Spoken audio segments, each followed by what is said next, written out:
Okay, dito naman tayo sa how to use borrowed and personal button dito sa ating POS. Open natin itong POS.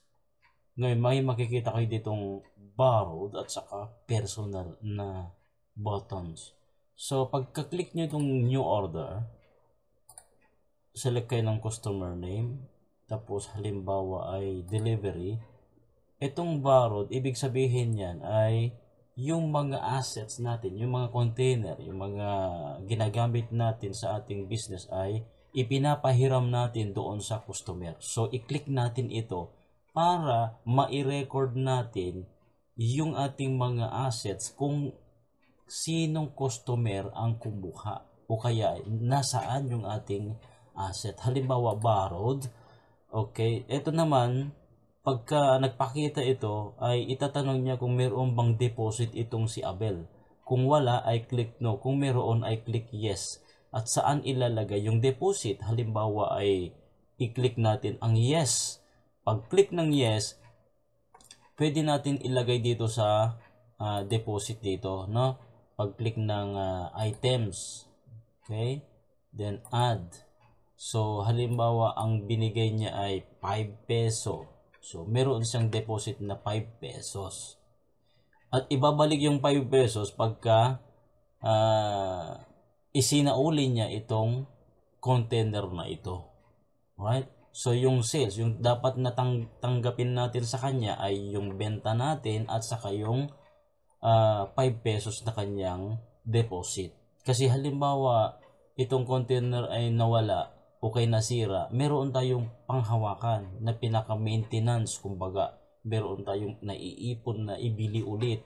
Bagamat itong 5 pesos ay hindi ganun ang halaga nitong container na ito. Pero i-requirements yun, halimbawa yan yung ating gagawin para maingatan yung ating mga containers. Alright?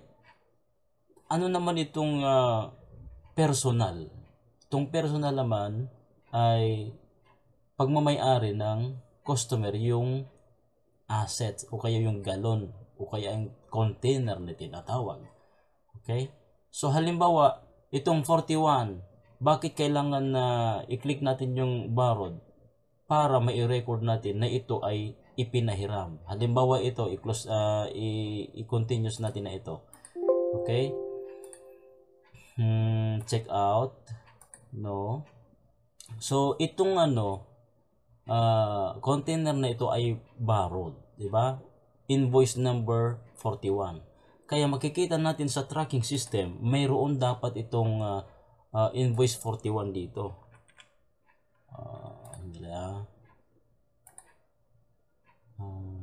Tracking.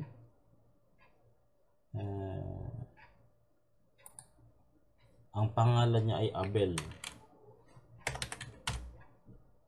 So, Abel, ito. Meron siya dito sa invoice number 41. Pag click mo yan, meron siyang isa na hiniram at meron siyang deposit na 5 pesos. Okay? Kung click mo yung 24, wala siyang deposit dyan. Pag click mo itong 41, meron siyang deposit. Meron siyang deposit. Kaya pagka bumalik siya, ay ibalik ninyo yung 5 pesos kasi sa kanya yon. Right? Sige. Ganon, nare-record, ganon na monitor yung ating mga assets, mga container, at yung iba pa. So, dito tayo sa personal. Halimbawa, nag-new order ka, tapos ang piliin mo ay si Juan de la Cruz. At ang pipiliin natin dito ay delivery, pero sa kanya yung container. So, click natin itong personal. Tapos, click natin ito. Click natin yan. Check out. Yes. So, ibig sabihin yan, yung asset ay hindi na maire-record dito sa tracking. Tingnan ninyo 41 yung invoice number. Si Juan de la Cruz. Tingnan natin kung nandun siya. Juan de la Cruz. 'Di ba? Walang invoice number dito na meron siyang hiniram,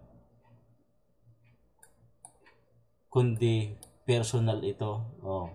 42, wala siya dito. Yung 20, ano kaya ito? Ito ay hiniram niya, merong 4 na containers, di ba? So, yun. Kaya, importante na mapili nyo dito kung ipinapahiram nyo ba yung galon or hindi. Kasi kung hindi natin na minanage na ganyan, hindi natin na minonitor na ganyan, ay sakit sa ulo. Saan na napunta yung mga container natin ay nagkaubusan na. Yan na nga. Problema na yan. Hindi naman natin pwedeng lagyan ng GPS itong mga container, 'di ba? Kasi nga ay gagamitin ng mga customer natin kung saan nila ilalagay yan, kung saan nila anong ginagawa diyan sa bahay nila. Hindi maingatan kung lagyan natin ng device ito na GPS, kung ano man yung mga pwedeng ilagay diyan para ma-monitor. Hindi pwede yon, hindi applicable yon. Kaya ito ang applicable. Mayroong kang system dyan sa business mo na namomonitor mo yung nangyayari doon sa mga assets mo, yung mga gamit mo, yung mga tools mo. Ito na nga yung sagot. Kasi mahirap manghula. Sabi mo, hiniram mo noon humiram ka noon. Hindi. Sabihin ng customer, wala na. Magkano ang galon? Magkano ang cost nitong bawat isang ganito? Diba, logi ka na pagka hindi mo yan na monitor. Kaya napaka-importante itong water refilling station management system na i-apply sa inyong mga negosyo. Okay? Sige, doon tayo sa susunod na tutorial.